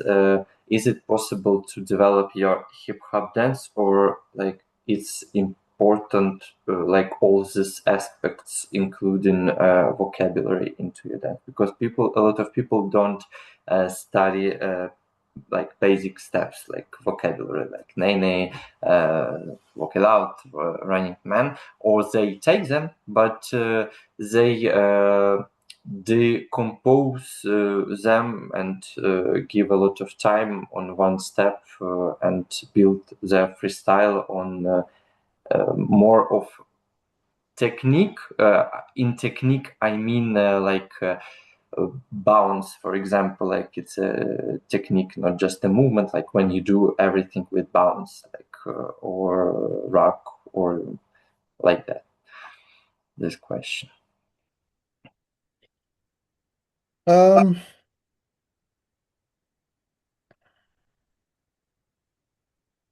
well, some of the other stuff you mentioned, these are just basic things in dancing: direction, levels, timing. So these are not specific to hip hop. The use of the bounce, rock, roll, skate, pause, jump, hop, these are things that are somewhat specific to hip hop in the way that in the mechanics, that's how you do a lot of these dances. Some use and combinations of those things are needed in order to do the dances. The creativity also comes out of the lived experience. You know, I hear a lot of dancers say, I hear a lot of dancers from here say when they're traveling abroad and teaching classes, it's like, oh, okay, now improv. Or they might say improv or they might say freestyle. And I'm like, what if they don't know what that means? Like, what is improv and freestyle in their culture? But people talk like, oh, this language is universal. It's not universal because improv and freestyle may not exist in other people's culture in the way that you're using it. The creativity is that we seemingly intuitively know to find our way. Like I've said this before, in Black cultural practices and Afro diasporic practices, and African and Afro diasporic practices, individuality is not something that is just appreciated, it is expected. That we do a thing in our own way is expected. So the creativity is almost innate that we find our own way. It is not, well, show me how to do this. I don't need you to show me how to do this. I grew up in this. I'm gonna find my own way. When I first learned from this kid named Outlaw, when I first learned like waving and popping, Outlaw didn't stand in front of me and say, okay, do this, and then you do this, and then you do this. No, Outlaw said, do this. So I just did it because this language, this way of moving exists in my community. You don't need to break it down. You don't need to tell me to be creative. I already know to do that.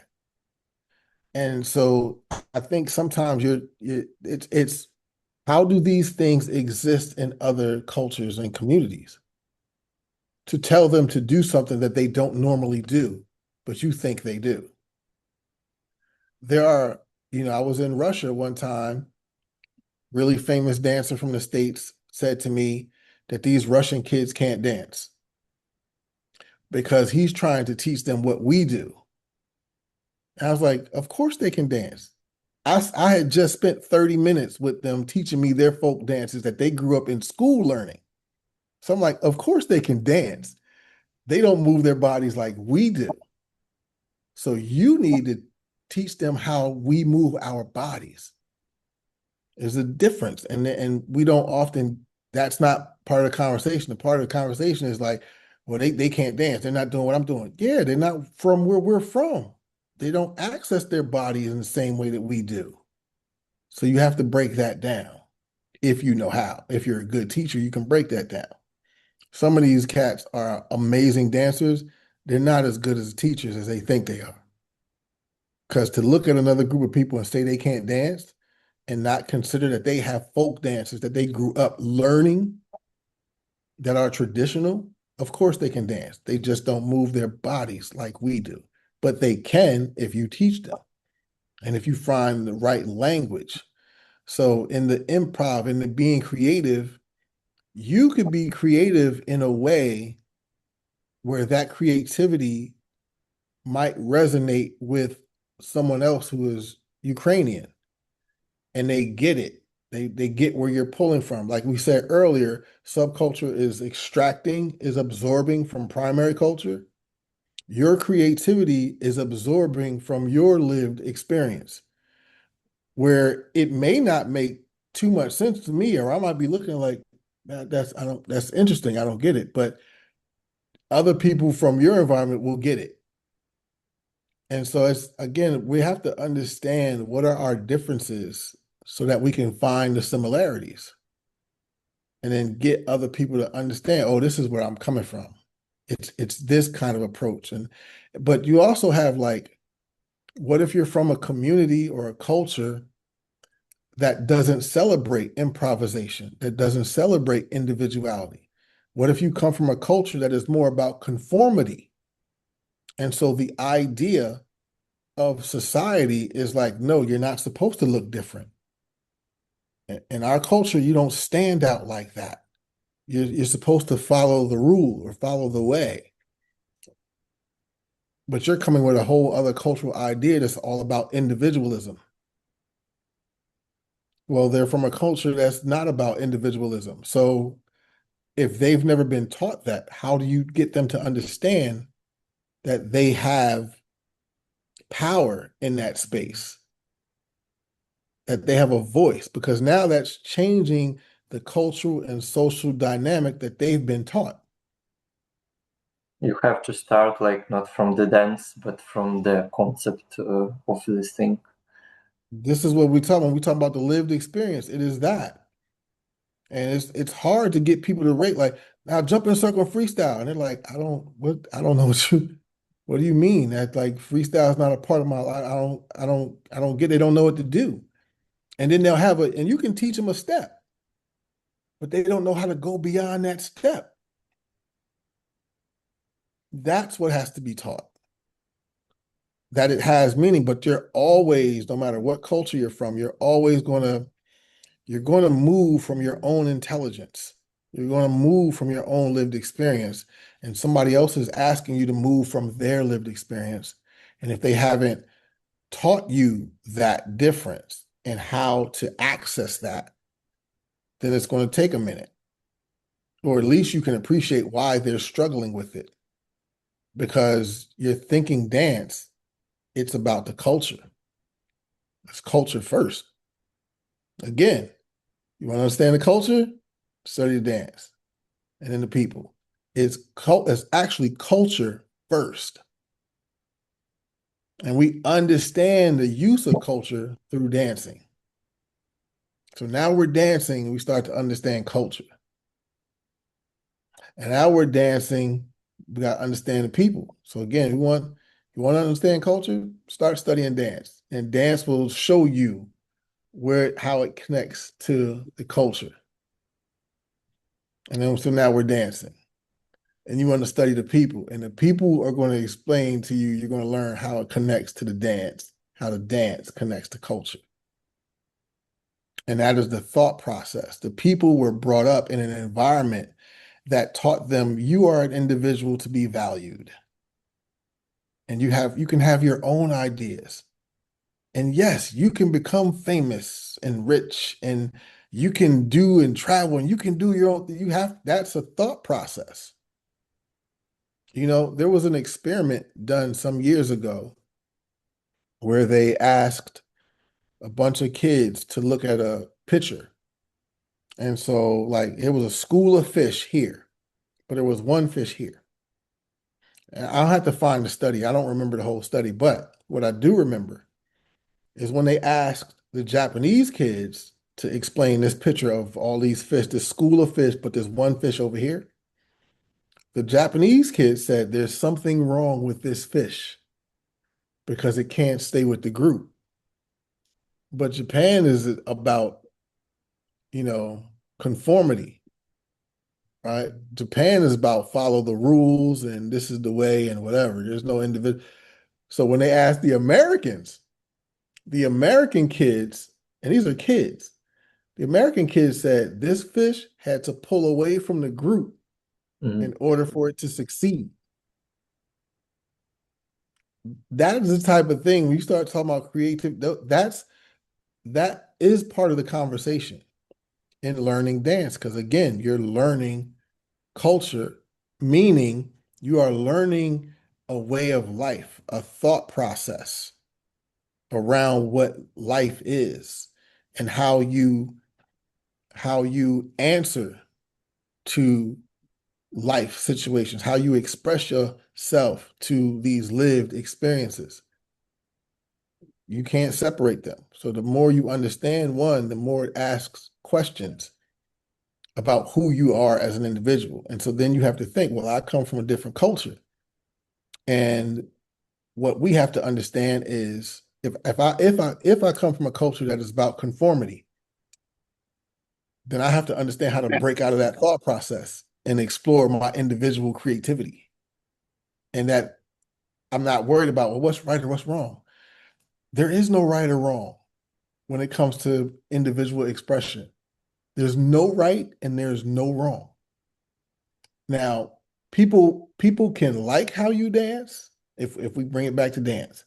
People can like how you dance or they don't like how you dance. That has nothing to do with right or wrong.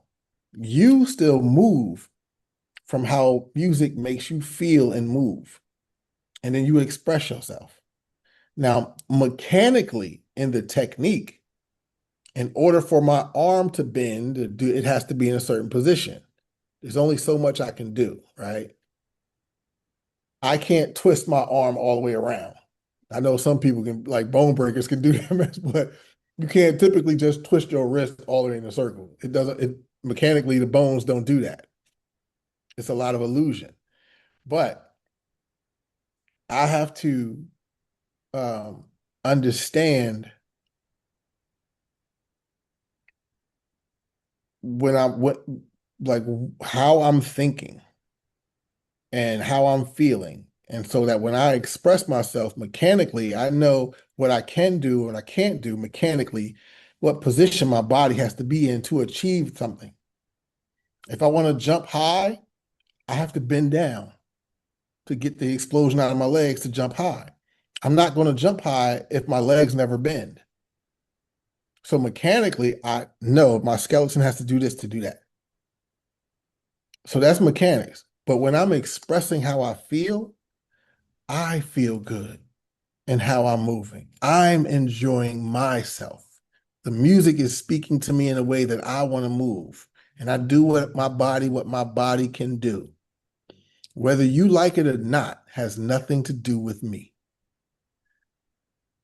I'm not dancing for your approval.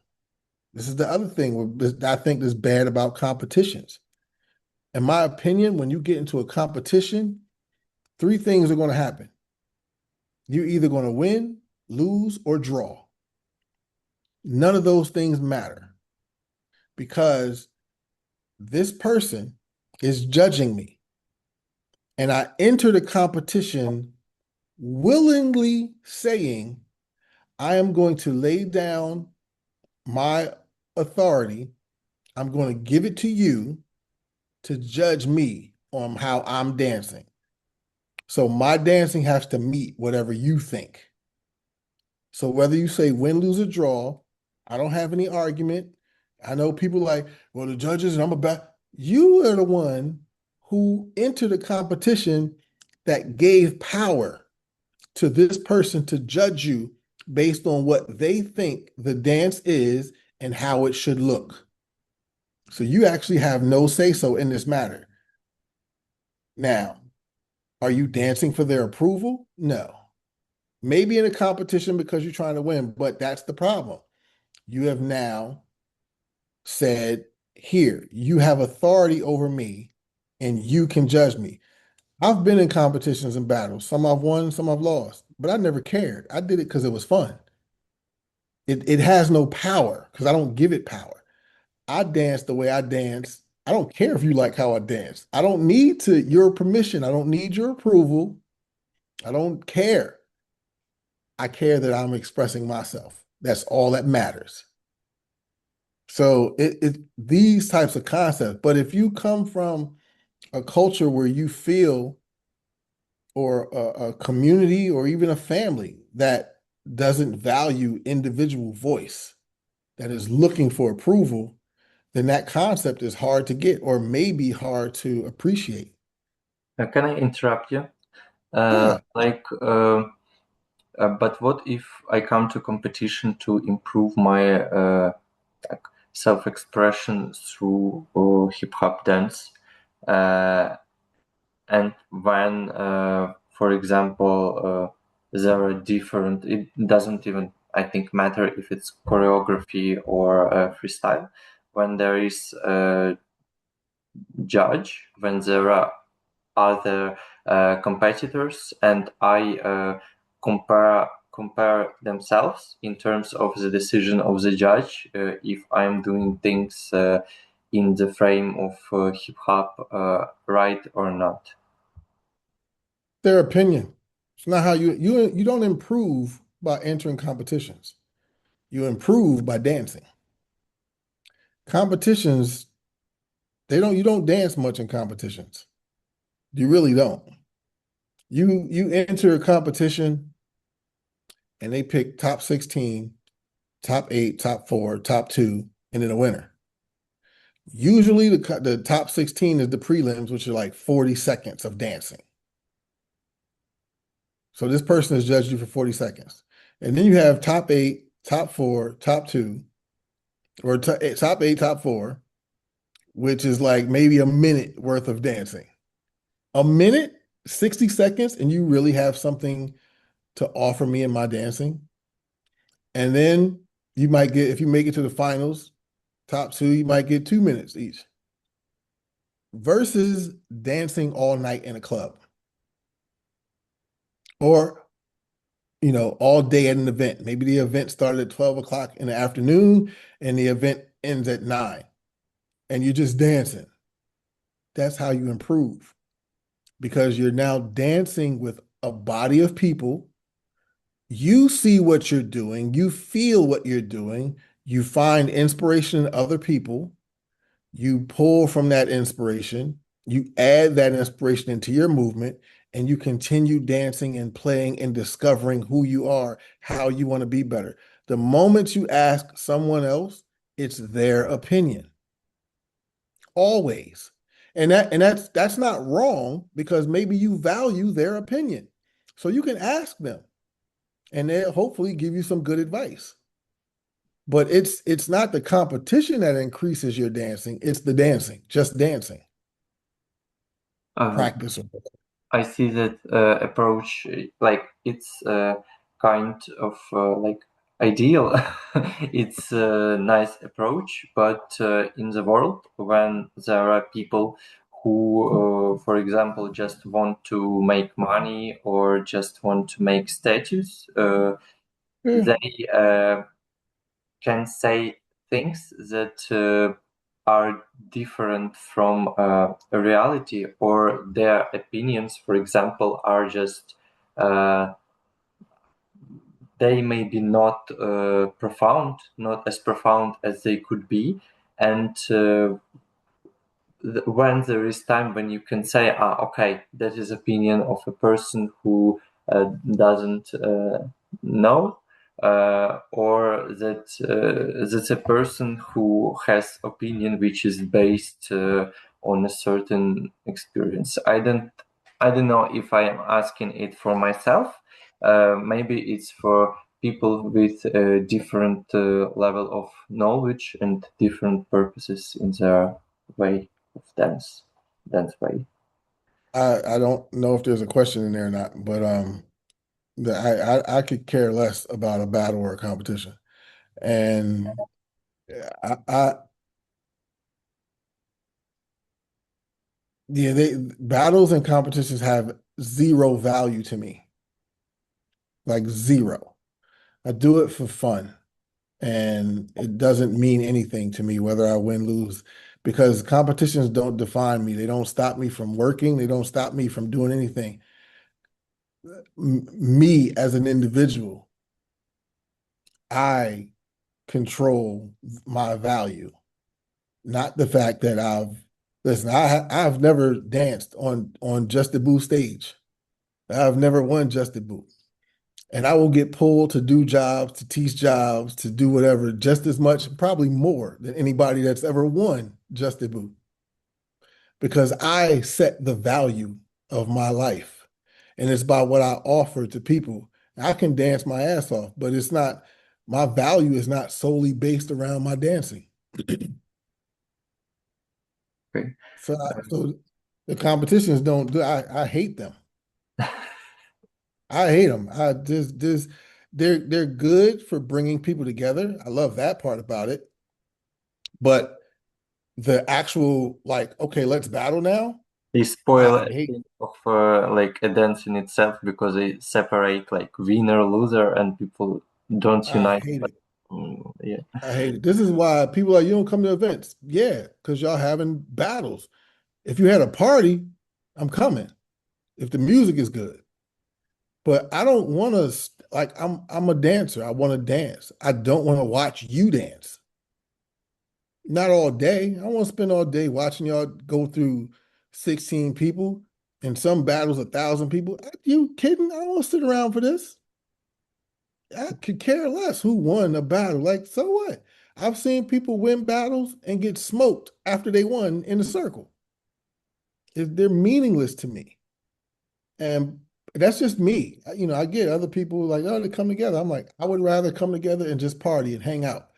But the standing around and watching, I don't like watching dancing. I don't care what kind of dancing it is. I don't want to watch dance. I don't want to go to a concert and watch dancers.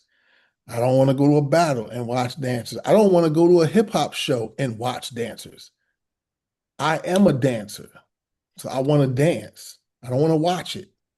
And I certainly don't want to watch battles.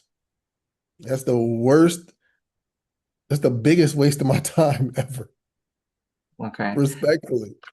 Okay. Can I ask you like two last questions because we have already been. Yeah, yeah, we've been 2 hours. We got to go. Yes. Comparing to more established like styles like ballet, modern dance, when it comes to education, hip hop dance isn't codified into a one unified curriculum.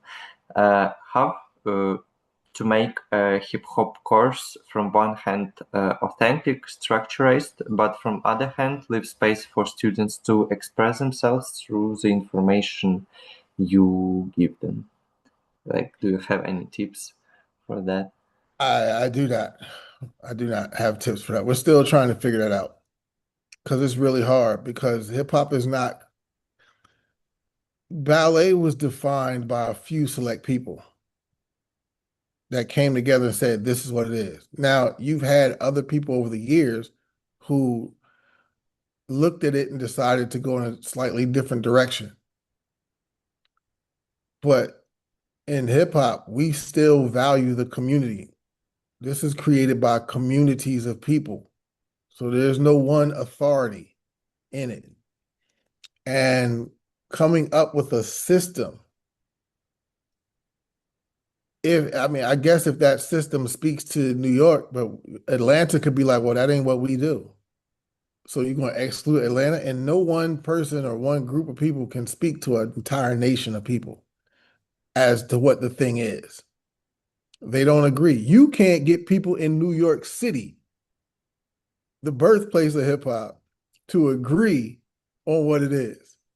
The Bronx, nah, Brooklyn is wrong, and the Bronx and the Queen, they can't even agree in one city. So you ain't gonna get the rest of the country to agree. So it's like, top rocking should be taught like this. And then the Bronx might say, well, top rocking should be taught like this. You're not, everybody, it's community. Everybody has their way.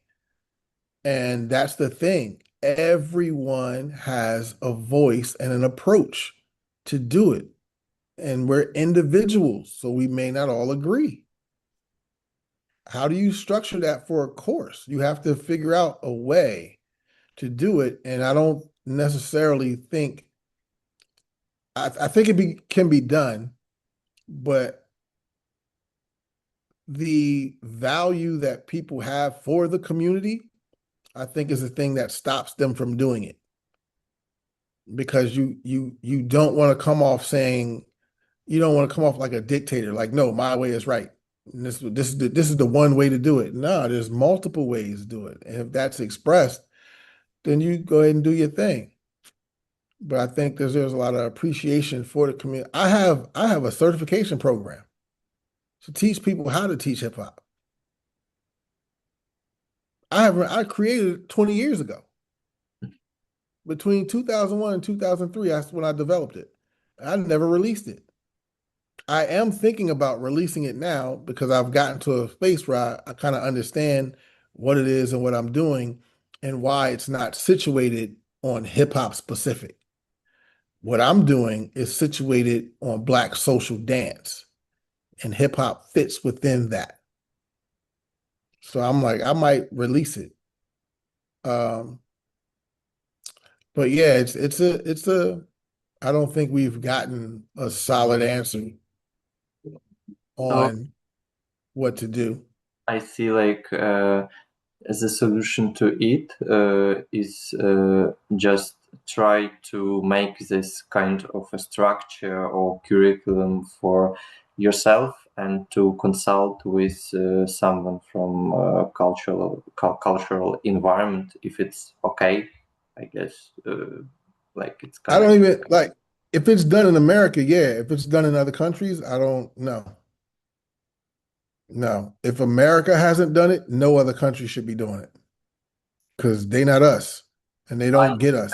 I don't say like a unified for everyone. I mean, if I have like, for example, a group of hip hop, I just try to make Oh, for that copy and for then that for that group. yes, yes, yes. Oh yeah, okay, yeah. I thought you was thinking like for a university or something. Like, yeah, no, no. No, no, no, I But understand. yeah, oh, yeah, for a group, again, I think the biggest thing is knowing that what we're doing is we're learning a culture. And we're learning dances that are particular to New York, or we're learning dances that are particular to New York and the South, Atlanta, down wherever. And it's like, okay, in this region of America, this is the ideology, this is the music, and this is the way of moving. South, this is the ideology, and this is the way of moving, and this is the music. So you're learning that, and you speak to the people from those regions. Um, I would suggest, like, if you really to show true reverence, is saying, this is my approach. I studied with these people to understand this approach. This is where we're coming from. They've seen what I do. They value my understanding. They have signed off and saying, yeah, like you're one of our students, you learn from us and go do the thing. And then it may not speak to all people, but it'll be like, well, no, what I'm doing, what I'm teaching my people, what we're doing comes directly from this group of people in this region, and that's what we're doing. I think that's probably one of the most respectful ways to do it. But it has to be, I think, it has to be a level of they've seen me do it, they've signed off, like I got it. The aspects of this that are important, I know how to do. The history I understand. I can do other things, and then you do it. And even that's still gonna have debate, but I think, having that kind of mentorship where you can say, hey, I studied with these group of people, and this is the movement that we're doing, and this is the history involved with these people in that movement. Then yeah, I think that's the way to go. Again, I always flip it back. If I'm going to teach something from Ukraine, and that could be, you know, a dance, a folk dance, a song, a music, then I need to go study. Well, what's the instruments that play, and how are they played, and how do they connect to the movement, and what is the traditional way of dressing to do this, and what is the concept? I go study that, and I supported by whoever I study with in Ukraine, whether it's I have a degree in it or not. I study with somebody and it's like, yeah, I know this. And so now I can go off and teach it to another community. And if someone questions me, I know I can go back and pull my mentors and they'd be like, nah, I worked with them. They know how to do it. That people have to look at it culturally like that. And then you're doing a thing. If not, then you don't really care. You don't value what those other people value, or at least you're not trying to. And you could be like, you know, fully on honest and open and whatever, but I'm like, that's again, you're learning culture. My battery might be dying. So let's get this last question. Yeah. Uh, My microphone just went red. I got another one, but do you have a piece of advice for people who do hip hop in Ukraine? And we know you have a lot of works like documentaries and book. You also sometimes I see you share some books, some recommendations of your live streams.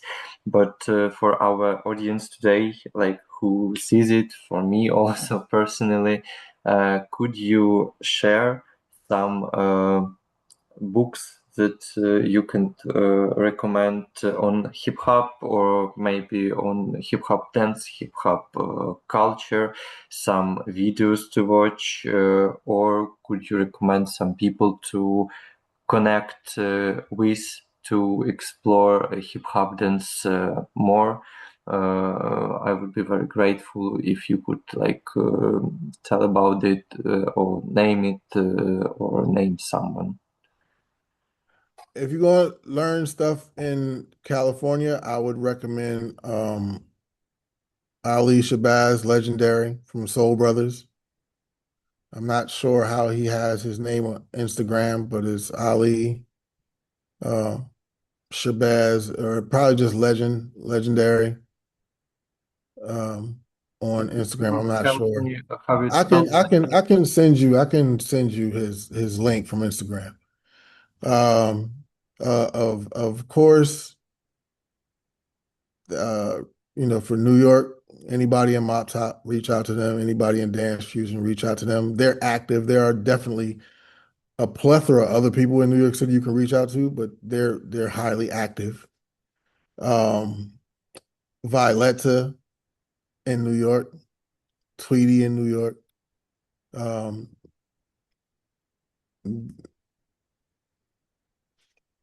those are the ones that I'm thinking of right now that are highly active. Um, Crybaby Cozy from Light Feet, and he can connect you with a bunch of other people. Uh, King Charles in Chicago, and I don't think he lives in Chicago right now, but he can connect you. Kelly is one of his students. She can connect you. I can send you all these people. They're uh well, some of them. I can send you their profiles. Uh, but yeah, I'll just send those to you. People I'm thinking of. There's some people I know in Detroit and whatnot. Some people I know in the South in Atlanta. Like What about just California? like I said, Legendary Soul Brothers. That's and there's like Mikey Disco up in the Bay Area that can connect you with some people. It's just, I can connect you with people who can connect you with more people in their communities. Okay. So yeah, I'll send you those URLs and uh books, my book.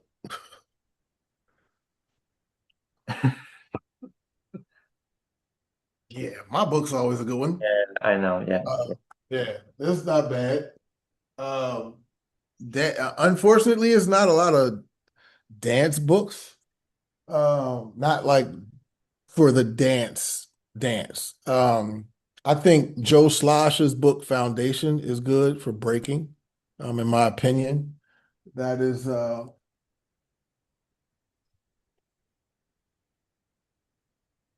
this book here by Joe Slosh. Hmm.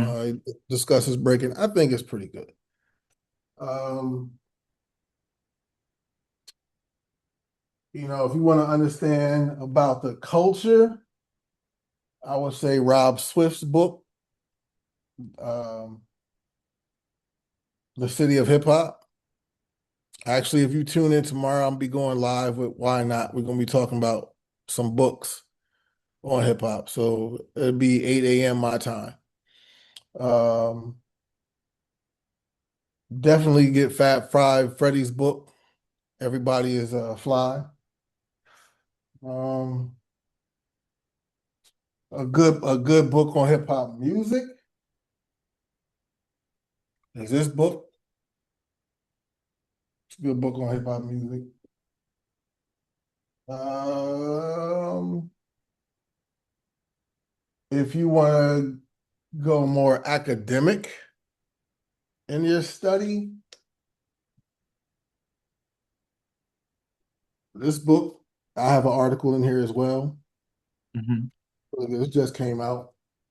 Well, it ain't just come out, but um,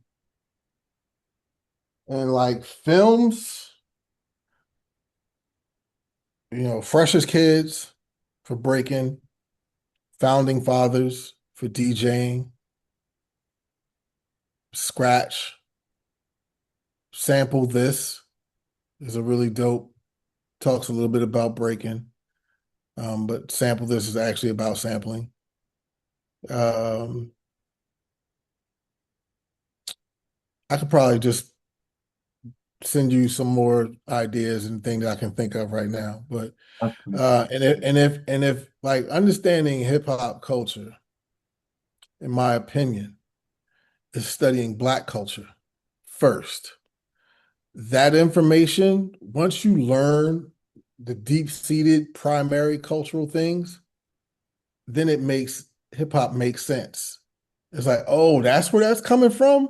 Yes. So when you study it just from a hip hop lens, it stops. You don't really go back further than the 70s. But when you study it from a Black cultural practice, then you get into the 60s and the 50s and the 40s and 1800s. Then you get into like, oh, that's where that's coming from, right? When you start studying Afro-Caribbean culture, Haiti, Dominican Republic, Cuba, then you start understanding, oh, okay. But when you just focus on hip hop, very limited, very limited understanding. You Okay. probably have more questions than answers. But when you study Black culture practice, Afro-Caribbean practice, then you're like, oh, then it starts to answer. Like, that's where that's coming from. Okay, now I understand. Okay. And what about advice? You know. I just gave you 2 hours worth of advice Okay. Okay. I and love questions and stuff, answers and such. Okay, then uh, I think I should thank you very much for your time, for your knowledge that you gave us, whoever watches this video. It was very much of a pleasure to talk to you, and I'm happy that there are people who you can connect with and to get this information and really there are a lot of thoughts for processing and I guess I have something to do with it and to explore more, so thank you very much. Yes, listen, my pleasure. I'm trying to help. I'm not I don't know everything. I can only share what I can share. And yeah, I appreciate your interest and wanting to speak with me, and I hope it's been helpful. And I'm here if I can be helpful in the future. Thank you very much. Thank you.